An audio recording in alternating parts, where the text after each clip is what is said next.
Record it, and then I am going to let you multiple participants to share the screen. All right, so we have everybody here. Yeah, Fairport. And Hey, Vince. yeah, Nancy, I've already been talking about you. Will you tell us a little bit about yourself, and then we'll hear Sure. from Glenn. Yeah, my name's Nancy Hall. I work at the NASA Glenn Research Center in Cleveland, Ohio. I'm the Hunch Regional Mentor for the schools in my area, and that includes schools in Ohio, Michigan, Minnesota, Wisconsin, Missouri, and I've have some schools in New York. And I was like your co-mentor for with Flo for Fairport, and I've been over to Fairport in the past. So very nice seeing you guys. Looking forward to seeing what you guys are designing. Awesome. Thank you, Nancy. And Glenn. Hi, everybody. I'm Glenn Johnson. I'm at Johnson Space Center over in Houston. I coordinate with all these people to come up with the projects that you guys are working on. Okay, and we got Gene here today. That's his old school. So, You might know him, huh? well, Gene actually came when I visited the school. So I had Gene with us last month. All right, physics. let's introduce yourselves, and then you can share your screen and show us what you. I know I see your prototypes there, so that's cool. Yeah, I'm Isis Mary. I'm Allison Junior. We can't hear you. Sorry. Yeah, you're going to have to talk louder or move the computer right in front of them. Okay, I'm Isis Waring. I'm Allison Junior. I'm Dominic Musso. And I'm Dr. Lando. Okay. Our group name is Nanolab, and our group is Nanolab for spacecraft production. Okay. You guys going to share your presentation with us? Okay. Well, do you want to show your? Oh, you can show us what you have first. Either one.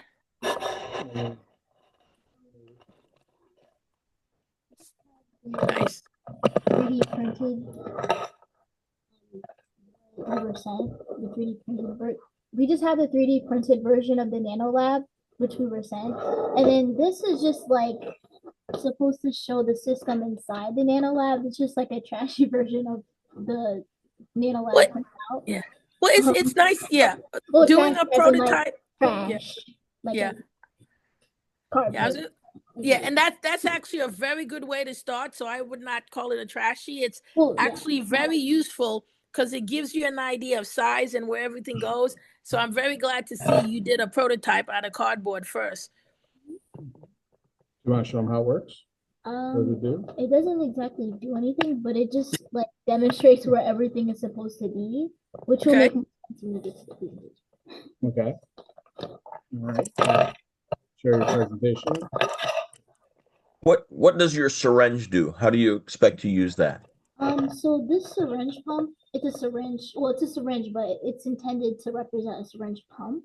And a syringe pump is usually used in like medical settings, so like push like into IVs and stuff. What we're intending to do is have it connected to a tube, and it's gonna like the pump is gonna push the water into the Nanolab. Okay. Now, is that syringe going to be inside the Nanolab? It's probably gonna be an extension of it rather than inside, but I'm sure that there's probably a way to implement it inside. Like for example, in this, like I have it inside of the bottom piece. Okay. All right, well, go ahead into your presentation because I want to see what you guys come up with, what you guys have, because I may have some comments about that. And I love the physics books in front of you. That's my favorite subject. Okay. Where is, let's see, share. Let's see, hang on. There is. And then, don't want to do that. It's working. Yes. Let's see. There we go. You see the PowerPoint? Yes. Okay. So again, we're Nanolab for spacecraft production, and our team name is Nanolab. Okay, so starting with the structure, we decided to go the route of hydroponics. And hydroponics is basically just growing plants without soil using, well, specifically the NFT or nutrient film technique uses water filled with nutrients to supply inside of whatever you're trying to grow. And in our Nanolab, we're essentially using that idea from the NFT system.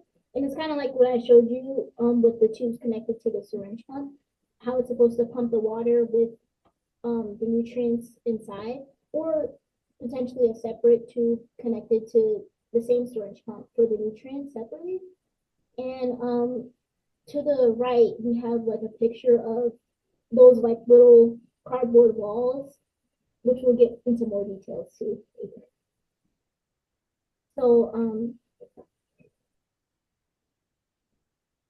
for the input and the output, we decided it was probably most effective to have the same input and output, not as in like use the same syringe pump, but to use a syringe pump. So basically, a syringe pump it can extract water and push water in. So it was just more effective to use the same instrument. And we we intend to use this pump to push in the water and also push out the water, and likely not the same syringe pump, and probably a separate syringe pump because the added issue of it being dirty and stuff.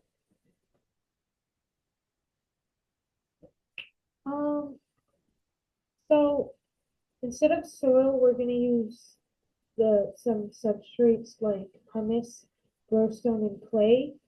All pumice, growstone, and clay, they're, well, maybe clay, but like pumice and growstone they're porous, they have really good water drainage, they um they have like a neutral pH, so you could control the pH in the water. Um, they they're both rocks, so like there is like a very low chance of root rot.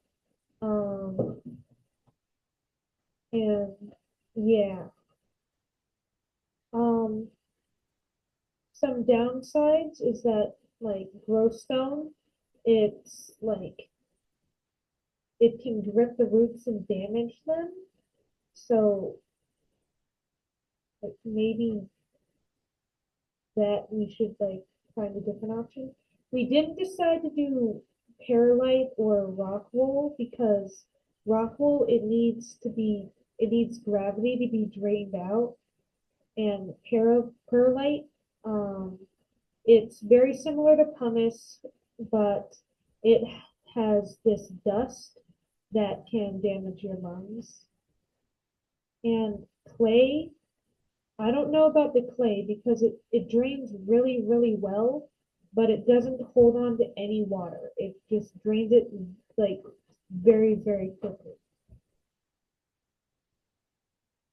So if the plant needs water, then maybe that's not an option. So if the plant needs water, maybe that it isn't an option for to use clay. If it can't, yeah. Yeah, so in these experiments, it took seconds for the water to drain from the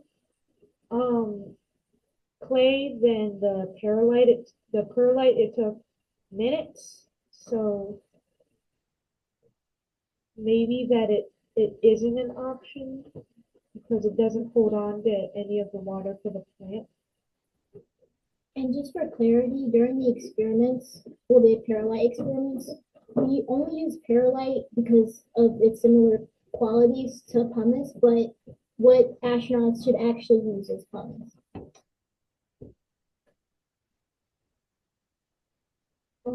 This like another part of this thing was to be able to remove the substrate, and one thing we were talking about was possibly having a like piece of not a piece of wood, but like walls to block off sections or quadrants inside the main part of the Nanolab. And that would allow for you to have different substrates and or just be allowed to remove them and change them as well. It also, you can vary in size the like little area you want to have. You can have like two, you can have a whole one, or you can have 4 sections. And the walls would be either a tongue and groove joint, which is more of like a square, but it does lock into place, or the more effective one would probably be to have a dovetail joint, which is a wider, it's almost like a 11 piece where it has a wider opening, and then they just kind of slide right into each other and they don't pull apart at all. And they would not be fused to the Nanolab, like I said, so they would still be allowed to come out and go back in. Depending on what you're going to experiment Yeah. with.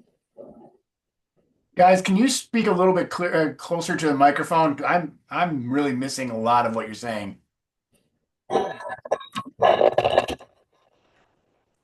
Especially the last speaker, it was kind of fuzzy. So move that computer or whatever, or move the students.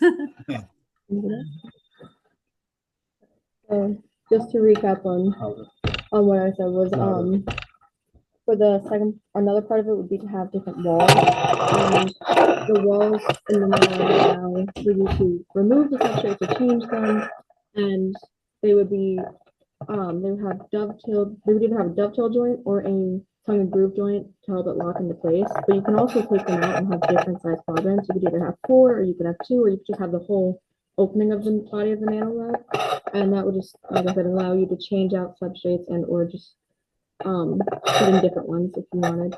Which adds versatility. Different things. Thank you for repeating that.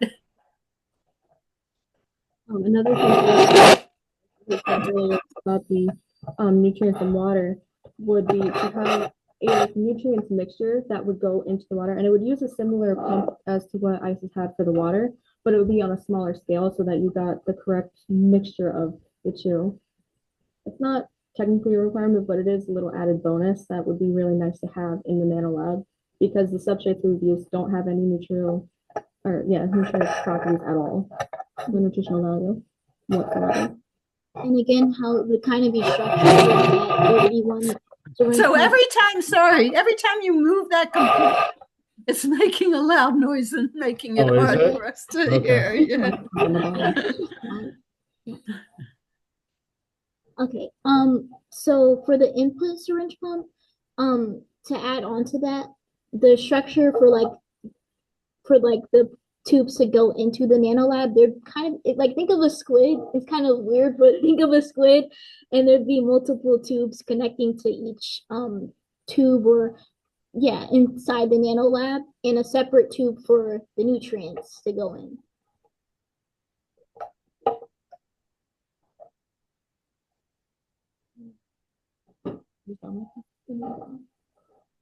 I like the idea of you adding that, just because it may also change the viscosity of your water. Could it be changing the surface tension of how that water may react in there? So that could be valuable. I think that's a good idea. And so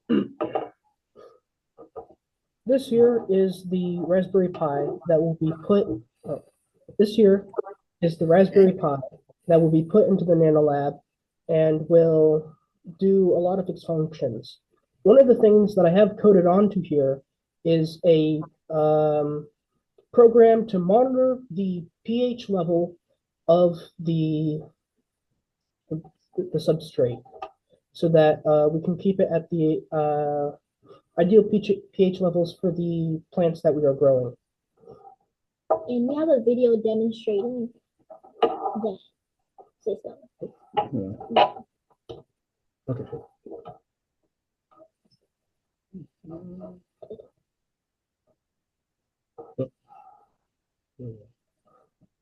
And what did you say this video is going to demonstrate? I didn't hear the soil or substrate pH system. Oh, okay.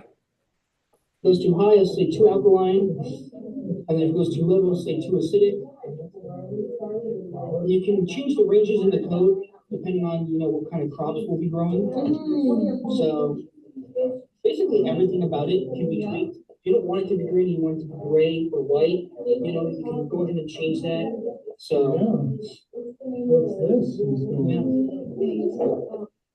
So That was kind of tough to see. Yeah.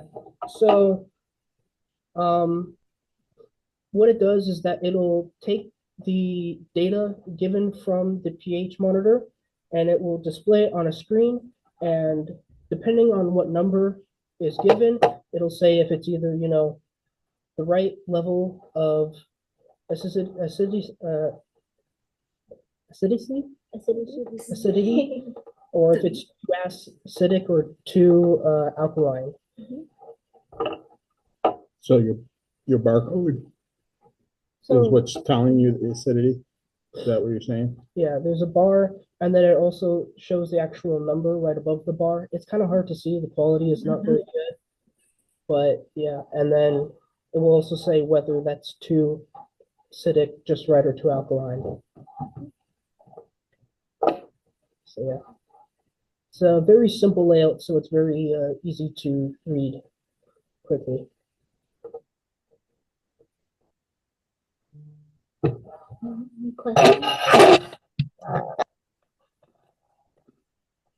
Was that your last slide?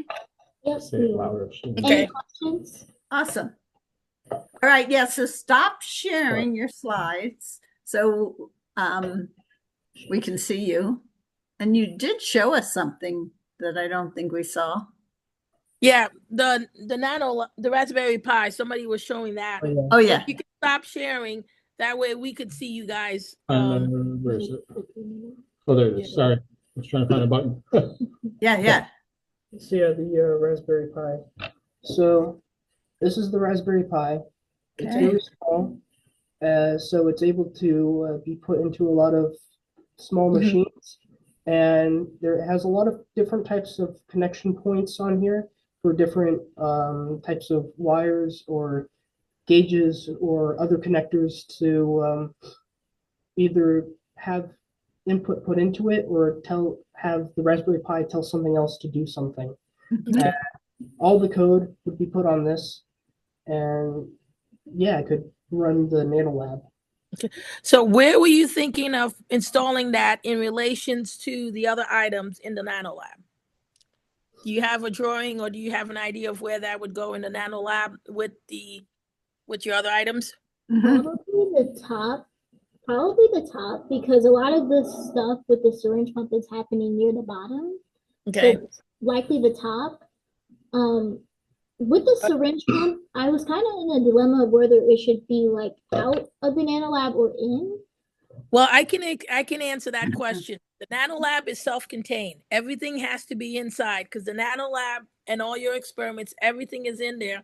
If you look at the PowerPoint, you will see a metal cylinder. The Nanolab's going to go vertically in that metal cylinder. So everything has to be there.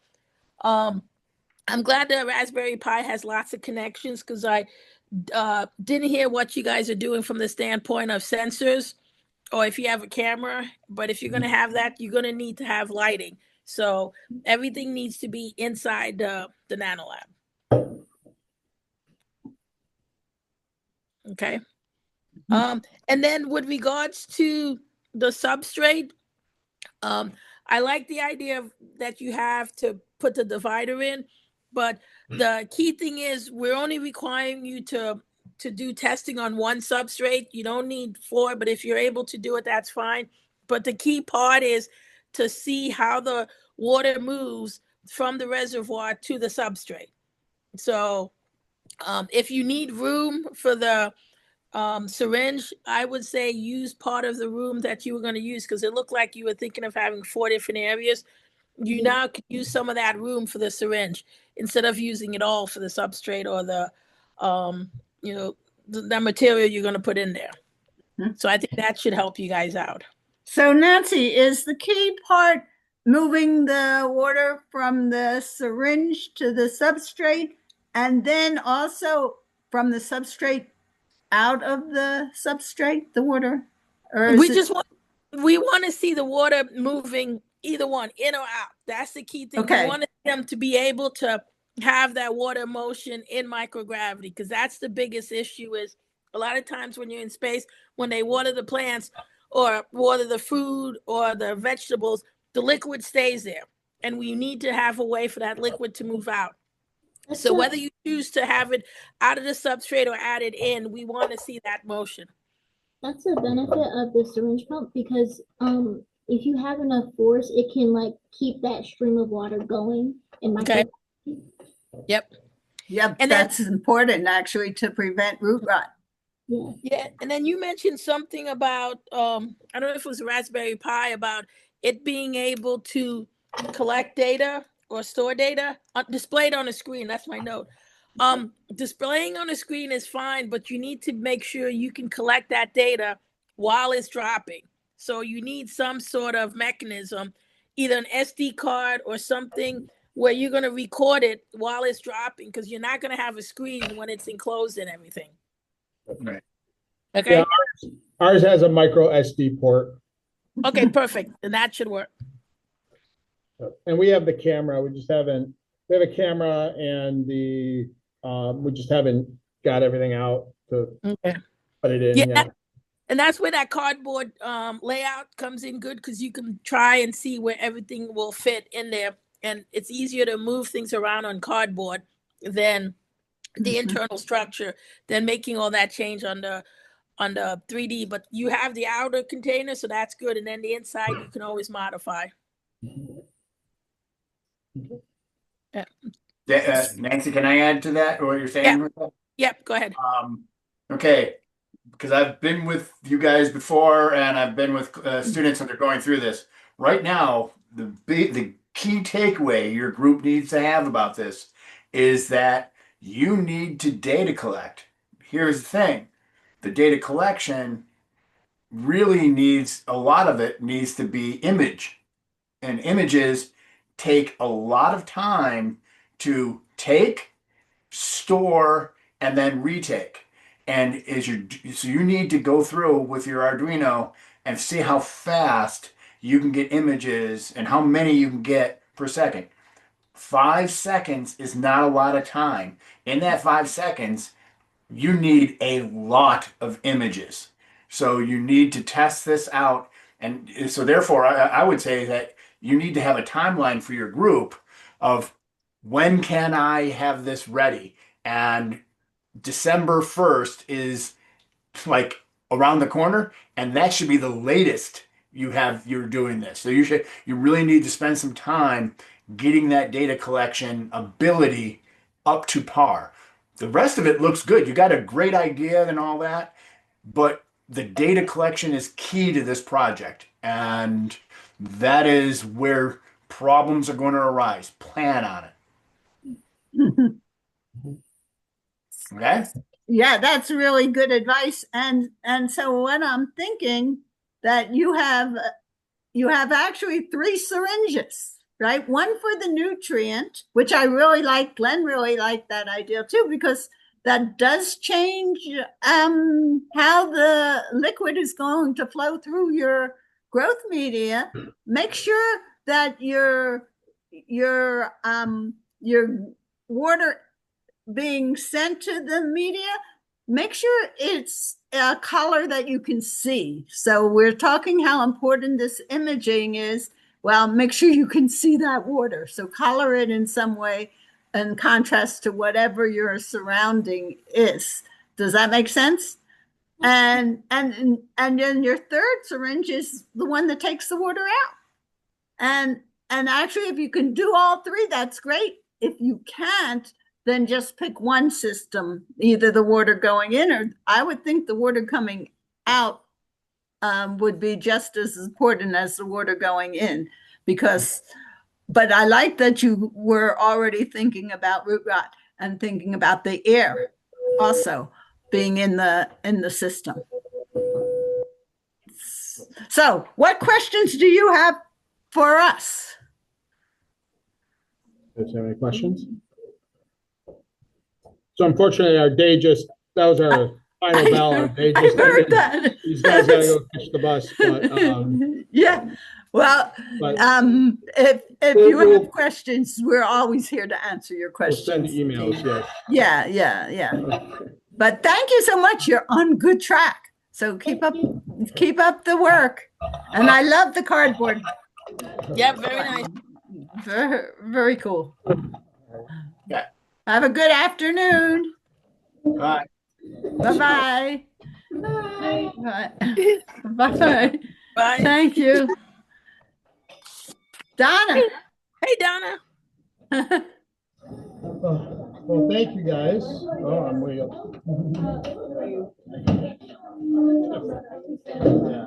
The school day is already over. That went a little bit longer than we thought. So. Yeah, that's okay.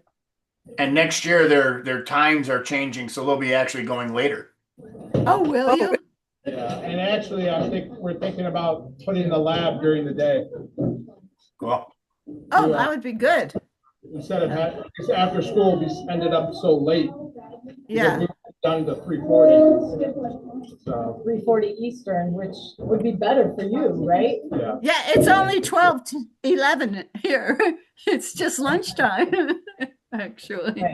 Right. Awesome. So we are having the critical design review at RIT again, February 6th. It's a Friday.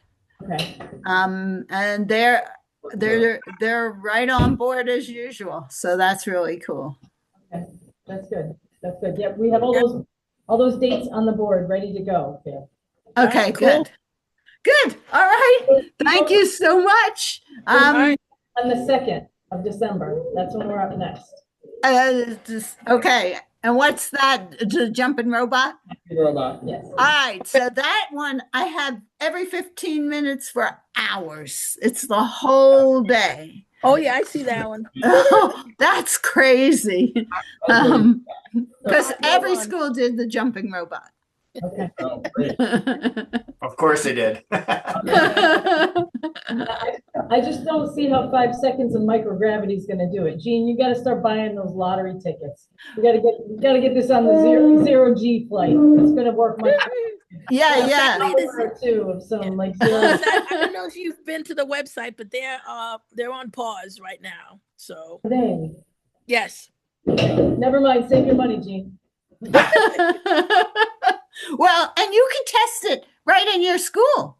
Yeah. You know, just you can. It's just something that. Drop it out the window. Yeah, 9 feet will give you a second of microgravity, and then you can go up from there. So 9 yeah. feet. Actually, they're doing a lot of construction, so I could ask if we could use the crane. There you go. Absolutely. Why not? Just have a pillow underneath it. We don't want to crash your project. Yeah, we don't want to start over every time. Right. All right. We now have a faculty meeting, Oh, so that's it's a right. good day. Yeah. Thank you. All right. Yeah. Thank you. And then, Thank Flo, you. we're back at 1 o'clock your time. Yep, for Wyoming Indian High School, they're doing a crop production. And it's 1:15 they're coming on. 1:15. Yeah, Oh, they okay. postponed it a little bit. They said 1:15. All right, I'll put a note 1:15. I'll see you guys. All Yeah. right, thank you, Gene, so much. Yeah. All right, Which will be- we're good. Yeah. All right, cool. That'll work perfectly. Okay, thank you All right. so much. I appreciate you coming. All right, bye-bye. All right, bye.